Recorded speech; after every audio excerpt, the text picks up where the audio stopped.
3, which is the emerging ways to read aloud. So, engaging the learners to enjoy the literature class, especially in the elementary grades, is quite cumbersome to many, if not all, novice literature teachers.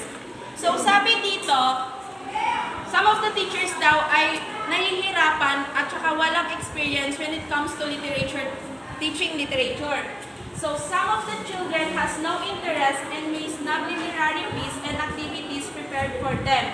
So, even the teacher picks the most appropriate literary piece of the day. If he or she is unable to engage the learners well, then the teacher may fail. So, sabi dito, di ba ang bata kapag hindi interesado sa isang topic or sa isang lesson, hindi ito magpipay attention? Yes. So, anong gagawin natin para ma-engage natin yung mga students natin? We as a teacher, dapat meron tayong ways or learning strategies kung paano natin may engage yung mga pupils or learners natin. Dapat meron, kasi pag wala tayong ways or learning strategies, tayo yung mag-fail as a teacher. So, one problem of beginning literature teachers is how to engage the pupils well to dive into the literacy. So, sabi dito, some of the beginner teachers when it comes to teaching literature ay walang experience at nahihirapan silang mag-engage nahihirapan sila kung paano mag-engage sa subject na to. Dapat, we as a teacher, dapat, ano na yung tawag? Dapat flexible tayo, dapat, kasi ourselves is our own instructional materials, di ba? So, how we engage them? Dapat, we need to think beyond sa mga textbook or context na gagamitin natin. Also, allowing our learners na mamili ng mga context or textbooks na gagamitin nila kasi it also motivates them to read aloud. Tapos, according to Johnston and Morrison and Lodarzik, read aloud is an instructional practice where the teacher reads a text aloud to learners incorporating pitch. So, yung pitch, yun yung highness and lowness ng boses natin pag nagbabasa tayo sa mga learners natin. Yung tone, yun yung tono ng boses natin. At saka yun yung nag-create ng mood kung paano natin i-deliver yung binabasa natin sa mga bata. Yung pace naman, pace or pacing, which is yung speed natin sa pagbabasa. Tapos, yung volume, di ba, kapag nagbabasa tayo, pag mahinahon yung boses natin, hindi natin na-attract or nakakatch yung attention ng mga bata. Tapos, kapag sobrang lakas naman, minsan yung mga bata, may tendency na matakot sila sa lakas ng boses natin, ganon. So, dapat, sakto lang yung lakas and dapat lively lang kasi mas nakaka-attract ng attention ng bata. So, next is eye contact. Dapat kailangan natin ng eye contact kasi it aids communication sa mga bata eh. It creates connection sa mga learners natin. Next is pausing or pause. Dapat marunong tayong mag-pause pag merong comma, tuldok, ganon. Questions. Di ba dito pumapasok yung after nating mag-discuss sa mga learners? Di ba after natin magbasa ng kwento, dito napapasok yung mga we are going to ask them kung what is the story title, mga ganon, who are the characters, ganon. Tapos yung comments, dito natin hihingiin yung side comments ng mga learners natin sa story na nabasa. So, research has proven that reading aloud does not only improve literacy, but also provide myriad of learning benefits. One of the benefits is developing critical thinking among learners. So, hindi lang literacy ang matututunan natin when it comes to reading aloud, but also empowers individuals when it comes to decision-making, logic, and systematic approach.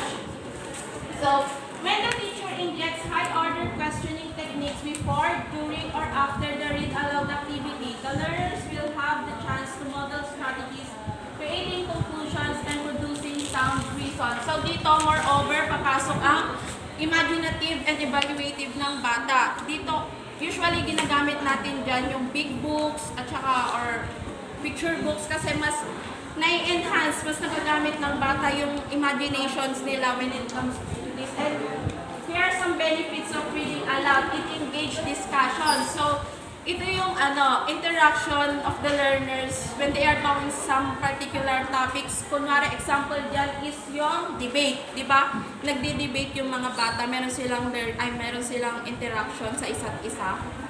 It develops listening habits. So, pag may nagbabasa sa harap, we should focus. Dapat nakikinig tayo kasi nai-enhance natin yung listening habits natin sa ganung way. It also motivates pupils to read. So, yun nga, kunwari yung mga bata, pag ang ginamit nating instructional materials or ang ginamit nating context or textbook which is maraming pictures, mas namomotivate silang basahin yung kwentong yon. It provides an easy assessment of reader's comprehension. So, pag palagi tayong nagbabasa, mas naiintindihan natin yung mga bagay-bagay. Gumagana yung reading comprehension natin as tao. It prolongs the learner's attention span. So, pag palagi tayong nagbabasa, mas patagal ng patagal yung pagbabasa natin, pag palagi tayong nagbabasa. It enriches the child's vocabulary bank. Yun nga, sabi ko, mas lumalawak yung pag-iintindi natin sa mga bagay-bagay at mas naiintindihan natin yung kwento pag lagi tayong nagbabasa. So, Dickinson reported that the most effective method of conducting reading aloud is by actively involving the children through interaction rather than making them passive listeners.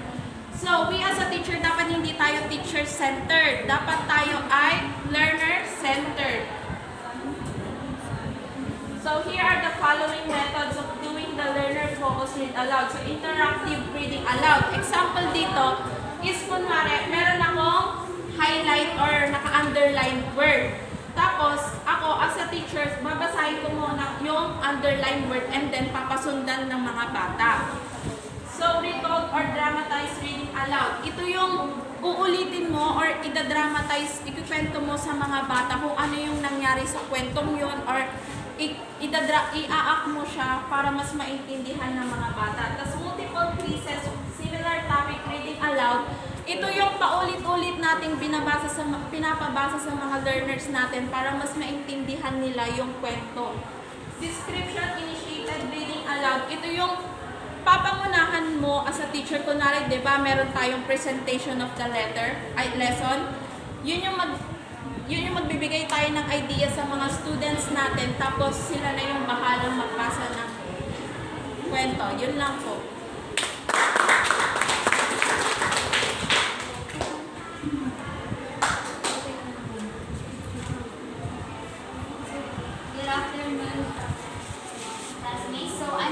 Reporter of Group 3, which this is the continuous of our report. So, in the Philippines, one effective read aloud practice today is using sophisticated stories through big books and picture books, compared to predictable books that also play a great role in kindergarten and elementary literacy.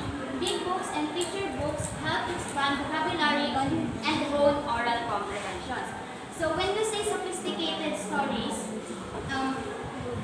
ito yung kwentong may malalalim na tema, kahulugan at kahalagahan. So example na lang dito is yung ang kwentong Ang Pagong at Ang Patsy.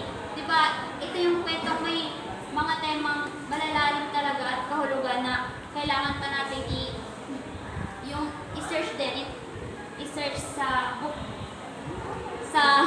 Google para malaman natin kung ano yung ibig sabihin nito.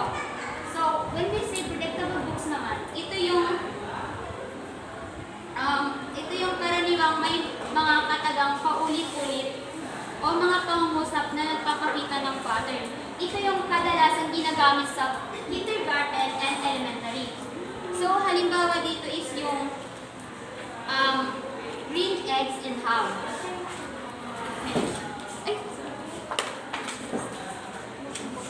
Ang pangalan ng predictable books is yung green eggs and ham, which is may mga pattern talaga siya. Ito yung green eggs and ham.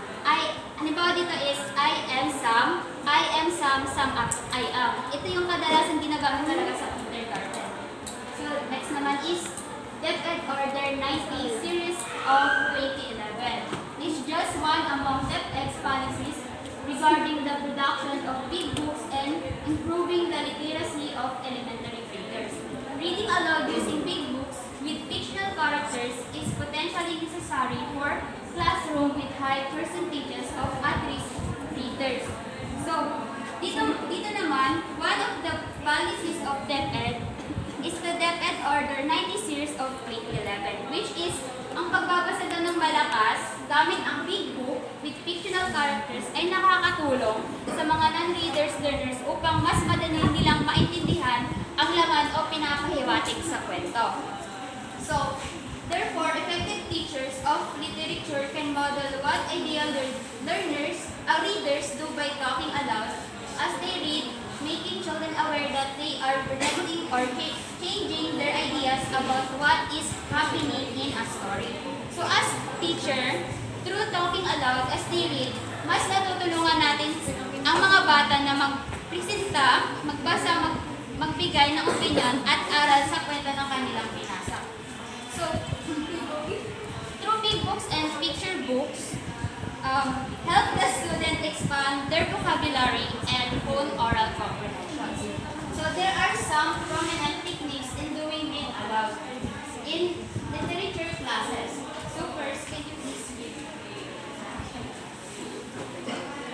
Strongly imply the main problem or the overview of the literary piece. So sabi dito, na ipapahiwatig mo yung main problem ng isang kwento, ay isang literary pieces. So, alam niyo ba kung ano ang literary pieces? Ito yung mga maikling kwento, yung tula, essays, ganun. So, number 2 naman, sustain the children's attention using dramatic pauses, appropriate gestures, a variety of pacing, and effective eye contact. So, dito, habang pinabasa yung kwento, dapat makukuha mo pa rin at yung attention ng mga bata. Pag may comma, mag-pause, gano'n. Tapos, ayusin din yung gesture mo. Dapat, and then, maintain the eye contact para may connection ka with your pupils. So, text mo yung number 2.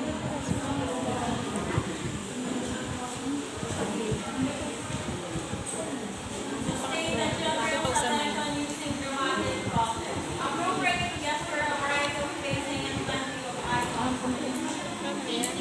So, sabi naman dito, hanggat sa maaari, maging creative tayo sa paggawa ng ating ibabahaging story. Pwede tayong gumamit ng mga student para mag-act and para mas interesting ang story at para mas ginaganahan at ganado silang makinig. And then, number 4, conduct follow-up activities after the read aloud activity by conducting writing or drawing related tasks. So, dito naman, through giving follow-up activities after reading aloud, is dito natin malalaman kung effective ba ang iyong pagtuturo. So, sa number 5, for older elementary learners, teachers must vary their location during the read aloud activity.